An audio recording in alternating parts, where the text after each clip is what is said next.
ನಿಮ್ಮನ್ನು ತೋರಿಸಿ ಇಲ್ಲಿ ಬಂದು ಈ ನಮ್ಮ ಒಂದು ಹಾಡಿನ ಬಿಡುಗಡೆಗೆ ನೀವು ನಮ್ಮ ಜೊತೆ ಇದ್ದೀರಾ, ಅದಕ್ಕೆ ತುಂಬ ಧನ್ಯವಾದಗಳು. ಗೌರಿಯ ಮೊದಲನೇ ಸಾಂಗು ಚಂದನ್ ಶೆಟ್ಟಿ ಅವರು ಸಂಗೀತ ಸಂಯೋಜನೆ ಮಾಡೋದು ಮತ್ತು ಗಿರೀಶ್ ಈಶ್ವರ್ ಇವರು ವಿಜಯ್ ಈಶ್ವರ್ ಇವರ ಒಂದು ಸಾಹಿತ್ಯ ಮತ್ತು ಚಂದನ್ ಶೆಟ್ಟಿ ಅವರೇ ಹಾಡಿದ್ದಾರೆ ಈ ಸಾಂಗು. ಟೈಮ್ ಬರುತ್ತೆ ಅಂತ ಇವತ್ತು ರಿಲೀಸ್ ಮಾಡಿದ್ದೀವಿ ನಿಮ್ಮ ಮುಂದೆ ಲಿರಿಕಲ್ ವಿಡಿಯೋನ. ಮತ್ತು ಇದೇ ಥರ ಇನ್ನೂ 7 ಸಾಂಗ್ ಇದೆ. 7 ಸಾಂಗ್ನು ಇದೇ ಥರ ಕಾರ್ಯಕ್ರಮ ಮಾಡಿ ರಿಲೀಸ್ ಮಾಡಲ್ಲ, ನೋಡಿ ಟೆನ್ಷನ್ ಆಗಬೇಡಿ. ಅಂದರೆ ಯಾಕೆ ಹೇಳ್ತಾ ಇದ್ದೀನಿ 7 ಸಾಂಗ್ ಅಂದರೆ ಇದೊಂದು ಸಂಗೀತ ಆಧಾರಿತ ಸಿನಿಮಾ, ಒಂದು ಮ್ಯೂಸಿಕಲ್ ಇದು, ಒಂದು ಮ್ಯೂಸಿಕ್ ಮೂಲಕ ಸಂಗೀತ ಮೂಲಕ ನಿರೂಪಣೆ ಮಾಡುವಂಥ ಸಿನಿಮಾ. ಹಲವಾರು ದಿನಗಳ ನಂತರ ಈ ಥರ ಇಷ್ಟು ಹಾಡುಗಳಿತ್ತು, ಈ ಥರ ಒಂದು ಸಂಗೀತ ಇತ್ತು. ನನಗೆ ನನ್ನ ಸಿನಿಮಾ ನಂತರ ಇಷ್ಟೊಂದು ಹಾಡಿತ್ತು ಒಂದು ಸಿನಿಮಾ, ಮ್ಯೂಸಿಕಲ್ ಸಿನಿಮಾ ಬಂದಿರೋದು ನನ್ನ ಗಮನಕ್ಕೆ ಗೊತ್ತಿಲ್ಲ. ಆದರೆ ಹಲವಾರು ವರ್ಷಗಳಿಂದ ನಂತರ ಈ ಥರ ಒಂದು ಸಿನಿಮಾ ಬರ್ತಾ ಇರೋದು ಗೌರಿ. ಮತ್ತು ಇತ್ತೀಚಿನ ದಿನಗಳಲ್ಲಿ ನೀವು ನೋಡಿದ್ದೀರ, ಒಂದು ಸಿನಿಮಾಗೆ 1 ಹಾಡು ಇರುತ್ತೆ, 2 ಅಬ್ಬಾಬಾದ 3 ಹಾಡುಗಳಿರುತ್ತೆ. ಯಾಕೆಂತಂದರೆ ಸಂಗೀತ ನೀಡಿ ಹಾಡಿಸಿ ದೊಡ್ಡ ಹಾಡುಗಾರರ ಹತ್ರ ಪ್ರತಿಯೊಂದು ಮತ್ತು ಅದನ್ನು ಚಿತ್ರೀಕರಣ ಮಾಡಿ ಸೆಟ್ ಹಾಕಿ ಹೊರಗಡೆ ಹೋಗಿ ವಿದೇಶದಲ್ಲಿ ಶೂಟಿಂಗ್ ಮಾಡೋದು, ಕಾಸ್ಟ್ಯೂಮು, ಡ್ಯಾನ್ಸರ್ಸು ತುಂಬ ದುಬಾರಿ ಆಗುತ್ತೆ. ಈ ಕಾರಣದಿಂದ ಹಲವಾರು ಜನ ಹಾಡುಗಳನ್ನ ಕಡಿಮೆ ಮಾಡ್ತಾ ಬರ್ತಾರೆ. ಈ ಸಂದರ್ಭದಲ್ಲಿ ನಾವು ಇದೊಂದು ದೊಡ್ಡ ಸಿನಿಮಾ ಅಂತ ನಿಮಗೆ ಗೊತ್ತಾಗುತ್ತೆ. 7 ಸಿನಿಮಾನು ಚಿತ್ರೀಕರಣ ಮಾಡಿದ್ದೀನಿ. ಈ ಸಿನಿಮಾಗಳೇನಿದೆ ಮತ್ತು ದೊಡ್ಡ ಹಾಡುಗಾರರು ಇದನ್ನ ಹಾಡಿದ್ದಾರೆ. ಕೈಲಾಶ್ ಖೇರ್, ಜಾವೇದ್ ಅಲಿ, ನಿಹಾಲ್ ಟಾರೋ, ಚಂದನ್ ಶೆಟ್ಟಿ, ವಸುಂಧರಾ ದಾಸ್, ಆಮೇಲೆ ಅನನ್ಯ ಭಟ್ ಸಿಂಗರ್ಸ್ಗಳು ನನಗೆ ಬರ್ತಾ ಹೋಗುತ್ತೆ. ಅಷ್ಟೊಂದು ಜನ ಸಿಂಗರ್ಸು. 7 ಸಾಂಗ್ ಅಂದರೆ ಒಬ್ಬ ಅಂದರೆ ಒಂದು 12 ಸಿಂಗರ್ಸು, ದೊಡ್ಡ ಸಿಂಗರ್ಸು, ನಮ್ಮ ಪ್ರತಿಭಾವಂತ ಸಿಂಗರ್ಸು, ಜೊತೆಗೆ ನಮ್ಮ ದೇಶದ ಅತಿ ಹೆಚ್ಚು ಹೆಸರು ಮಾಡುವಂಥ ಸಿಂಗರ್ಸು ಇವರು ಹಾಡಿದ್ದಾರೆ. ಮತ್ತು ಒಂದು ಮ್ಯೂಸಿಕಲ್ ಸಿನಿಮಾ ಮಾಡೋದು ಇವತ್ತಿನ ದಿನಗಳಲ್ಲಿ ತುಂಬ ಕಷ್ಟ. ಯಾಕಂದರೆ ಬಜೆಟ್ ದುಬಾರಿ ಆಗುತ್ತೆ. ಟೆಕ್ನಿಷಿಯನ್ಸು ದೊಡ್ಡ ಟೆಕ್ನಿಷಿಯನ್ ಕೆಲಸ ಮಾಡಿದ್ದಾರೆ. 5 ಜನ ಮ್ಯೂಸಿಕ್ ಡೈರೆಕ್ಟರ್ ಕೆಲಸ ಮಾಡಿದ್ದಾರೆ. ಹಿಂದೆ ಹೇಳಿದಂಗೆ 3 ಜನ ರೈಟರ್ಸು, ದೊಡ್ಡ ಸಿನಿಮಾಗಳು ಮಾಡ್ತಾರೆ ಅಂತ ರೈಟರ್ಸೇ ಮಾಡಿದ್ದಾರೆ. ಟೆಕ್ನಿಷಿಯನ್ಸ್ ಕೂಡ ತುಂಬ ಸೀನಿಯರ್ ಮೋಸ್ಟ್. ಯಾವುದೇ ದೊಡ್ಡ ಸಿನಿಮಾ ಟೆಕ್ನಿಷಿಯನ್ಸ್ ಇರಲ್ಲ.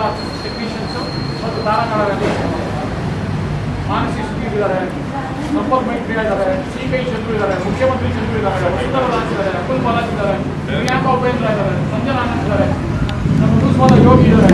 ಜೊತೆಗೆ ನನ್ನ ಜೊತೆಗಿರುವಂಥ 2 ಪ್ರತಿಭಾವಂತರು ಸಾನಿಯಾ ಅಯ್ಯರ್ ಮತ್ತು ಸಮರ್ಜಿತ್ ಲಂಕೇಶ್ ಪಾದಾರ್ಪಣೆ ಮಾಡ್ತಾರೆ. ಮತ್ತು ಅದ್ಭುತವಾಗಿ ಮೂಡಿಬಂದಿದೆ ಸಿನಿಮಾ. ಮುಂದಿನ ತಿಂಗಳು ನಾವು ರಿಲೀಸ್ ಮಾಡ್ತೀವಿ. ಅತಿ ಶೀಘ್ರದಲ್ಲೇ ರಿಲೀಸ್ ದಿನಾಂಕ ನಿಮ್ಮ ಮುಂದೆ ನಾವು ಕಟ್ತೀವಿ. ನಮಸ್ಕಾರ. ಇಂಡಿಯನ್ ಸಿನಿಮಾ ಹೊರಗಡೆ ನೀವು ಗೆಲ್ಲಬೇಕು ಮತ್ತು ಸಿನಿಮಾ ಗೆಲ್ಲಬೇಕು ಜವಾಬ್ದಾರಿ, ಇಲ್ಲಿ ಮಗನೂ ಕೂಡ ಗೆಲ್ಲಿಸುವಂಥ ಜವಾಬ್ದಾರಿ ಏನಕ್ಕೆ ಚಾಲೆಂಜಿಂಗ್ ಆಗಿದೆ?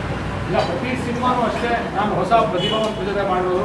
ನಿಮಗೆ ನೀವೇ ನೋಡಿರ ತುಂಟಾಟ ನನ್ನ ಹೊಸಬ್ರು, ಮೋನಲಿಸನ ಹೊಸಬ್ರು, ಮತ್ತು ಲಂಕೇಶ್ ಪತ್ರಿಕೆರಲ್ಲೂ ಹೊಸಬ್ರು ಇದ್ರು ಅವಾಗ, ಮತ್ತು ಐಶ್ವರ್ಯ ಹೊಸಬ್ರು, ಮತ್ತು ಐಶ್ವರ್ಯ ದೀಪಿಕಾ ಪಡ್ಕೊಂಡೆ ಹೊಸಬ್ರು, ಉಪೇಂದ್ರ ಸ್ಟಾರ್ ಸೂಪರ್ ಸ್ಟಾರ್ ಆಗಿದ್ದಾರೆ. ಮತ್ತು ಹಲವಾರು ಸಿನಿಮಾಗಳಲ್ಲಿ ಆ ನಂತರ ಮತ್ತು ಹಿಂದೆ ಹೊಸಬ್ರು ಇಟ್ಕೊಂಡೆ ಮಾಡೋದು ಸಿನಿಮಾ. ಇವತ್ತು ಅಷ್ಟೇ ಹೊಸಬ್ರು ಇಟ್ಕೊಂಡು ಮಾಡೋದು ಒಂದು ದೊಡ್ಡ ಚಾಲೆಂಜ್.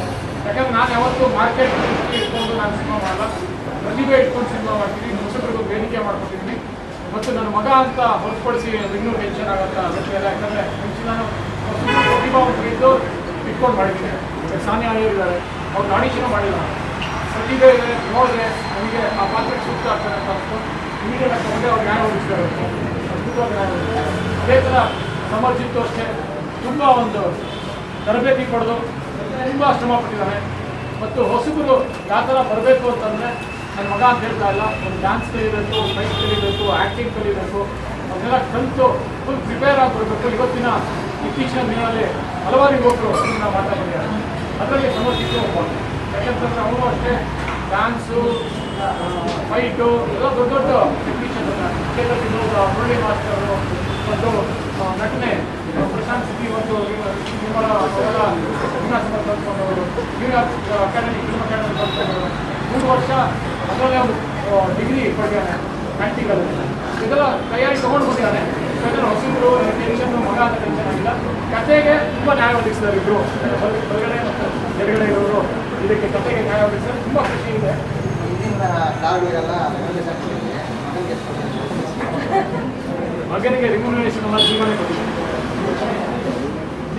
ಯಾಕೆಂತಂದರೆ ಈ ಸಿನಿಮಾಗೆ ನಾನು ಮಧ್ಯ ಒಂದು ಸ್ವಲ್ಪ ನನ್ನ ಪತ್ರಿಕೋದ್ಯಮ, ಟಿ ವಿ, ಈ ಒಂದು ಕಮಿಟ್ಮೆಂಟ್ಸ್ ಮೂಲಕ ಒಂದು ಸ್ವಲ್ಪ ಸಿನಿಮಾ ಬಗ್ಗೆ ಅಷ್ಟು ಆಸಕ್ತಿ ಇಲ್ಲ.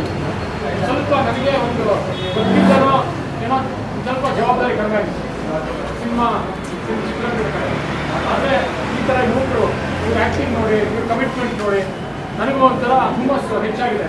ಇನ್ನೂ ಹೆಚ್ಚು ಸಿನಿಮಾ ಮಾಡಬೇಕು, ವರ್ಷಕ್ಕೆ ಸಿನಿಮಾ ಮಾಡಬೇಕು ಅಂತ ಡಿಸೈಡ್ ಮಾಡಿದ್ದೀನಿ.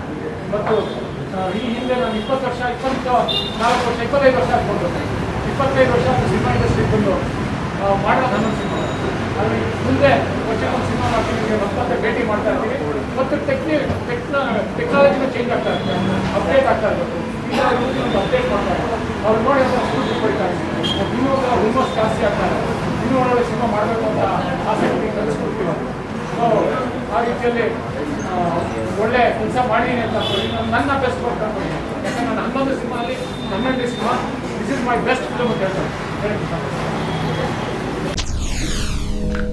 SS ಟಿವಿ ಸಿನಿಮಾ ಜಗತ್ತಿನ ಕ್ಷಣ ಕ್ಷಣದ ಸುದ್ದಿಯೊಂದಿಗೆ.